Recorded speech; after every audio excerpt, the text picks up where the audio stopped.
Olá, pessoal. Vou falar um pouquinho para vocês a respeito da prevenção do câncer de mama, fazendo alusão ao Outubro Rosa, que é conhecido como mês, internacionalmente, um mês de combate ao principal câncer na mulher, que é o câncer de mama.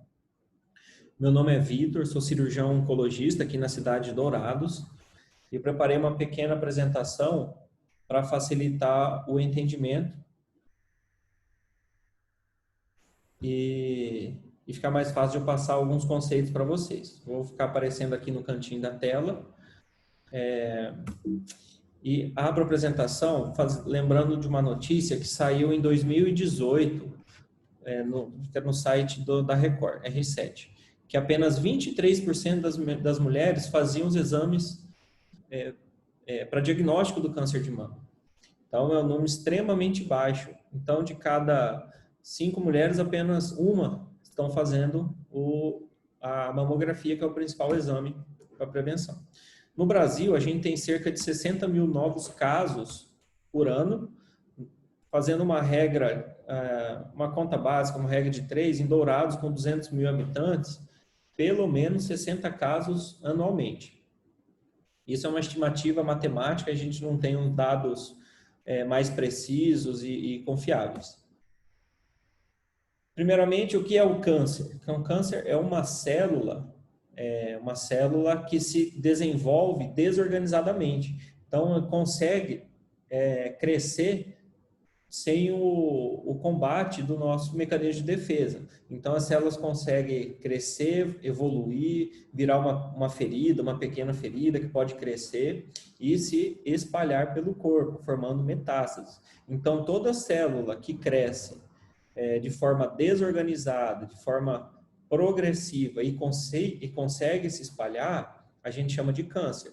E câncer existem vários tipos, então é uma palavra única que resume assim, mais de 100 doenças, né?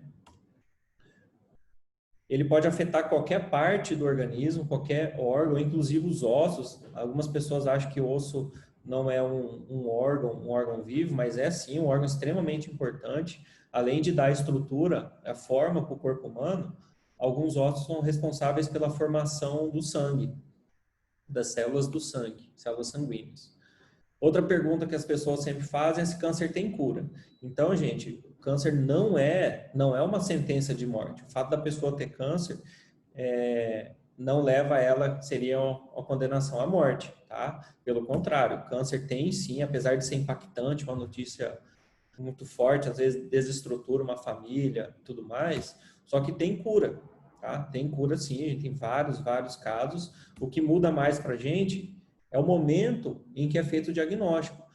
Casos como esse da foto, é uma imagem bem forte, uma lesão bem grande, vai precisar de um tratamento muito mais agressivo, com cirurgia, quimioterapia, radioterapia, hormonioterapia, mais recentemente aí a imunoterapia, que são tratamentos mais agressivos e com certeza tem menos chance de a gente conseguir o objetivo de cura.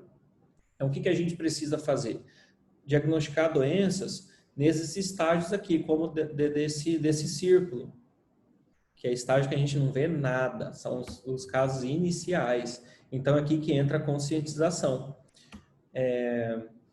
O que é bem óbvio, né? Quanto mais cedo, quanto menor o câncer, quanto menor a lesão, mais fácil da gente combater.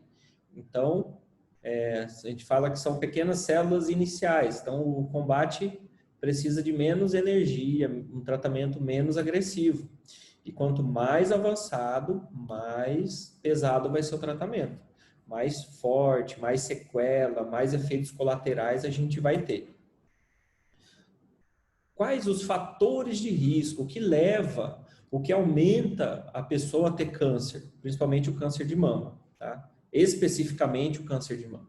Então, mulheres a partir de 40 anos, lembrando que homens também podem ter câncer de mama, apesar de ser bem raro, e não há nenhum programa para fazer pesquisa, mamografia em homens se não tiver nenhum nódulo palpável. Então, a partir dos 40 anos, mas a principal idade para câncer de mama é a partir dos 50 e 59 anos.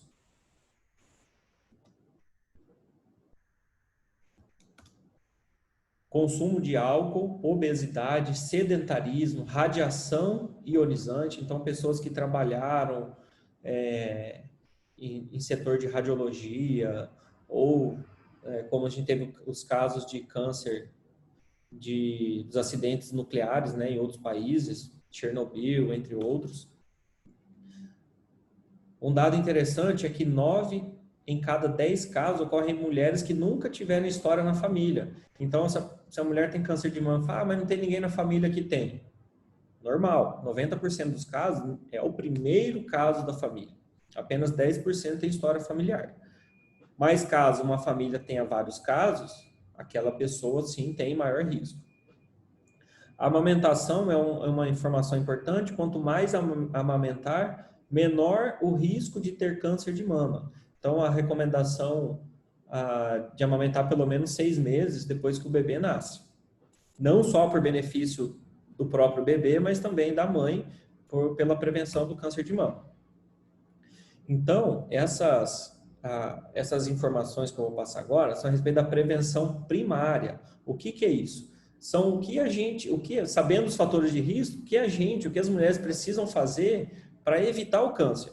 Tá? Eu não estou falando de descobrir precocemente, que no caso da mamografia, a gente vai fazer a mamografia para diagnosticar casos iniciais. Então, aqueles casos que estão nas fases precoces, que consegue fazer um tratamento menor. A prevenção primária é em relação às medidas que a gente tem que fazer desde sempre, não só para o câncer de mama, mas para os outros tipos de câncer. E o que seria essa prevenção? Ter uma alimentação saudável, praticar atividade física regularmente, manter um peso ideal. Tá? Então, está dentro do seu IMC adequado para a altura. A amamentação, como eu já tinha comentado, pelo menos 6 meses. Esses simples, mas difíceis, né? Nem sempre é fácil manter essas atividades, alimentação saudável, evitam cerca de 30% dos casos de câncer de mama. Então, pensem, de cada 10 mulheres que estão fazendo quimioterapia hoje, 3 poderiam estar em casa com a família, né? Então, é um número muito alto. Então, essas são as medidas que a gente faz para evitar, de alguma forma, ter o câncer de mama. Mas, mesmo fazendo tudo isso, a gente precisa fazer a prevenção secundária, que é descobrir precocemente. Seria como? O Ministério da Saúde recomenda a mamografia a cada 2 anos para as mulheres entre 50 e 69 anos. Porém, as sociedades médicas, não só brasileira, americana, canadense, europeias, falam a partir dos 40 anos. Então, toda mulher, nós, oncologistas, mastologistas, recomendamos fazer a partir dos 40. Claro, se tiver algum nódulo, se tiver alguma história familiar muito forte, a gente precisa começar um pouquinho antes. Mas isso é definido junto com o médico, o ginecologista, o mastologista ou o próprio oncologista que a pessoa faz acompanhamento. Autoexame é importante, é uma forma da gente descobrir nódulos, tá? Porém, ele não é tão precoce quanto a mamografia. Então, o que a gente recomenda? A mulher deve sim fazer o autoexame no banho, frente ao espelho, procurar algum nódulo, algum caroço debaixo das axilas ou nas próprias mamas. Qualquer suspeita, procurar o médico o mais rápido possível. Mas, como eu falei, os nódulos do autoexame já são maiores, palpáveis, pelo menos 1 centímetro, 2 centímetros, dependendo da profundidade. Então, o mais importante aí para a gente são os exames regularmente. Em alguns casos, vai ser necessário fazer ultrassom ou ressonância, algum caso muito, muito específico, mas o mínimo necessário é a mamografia. Muito obrigado.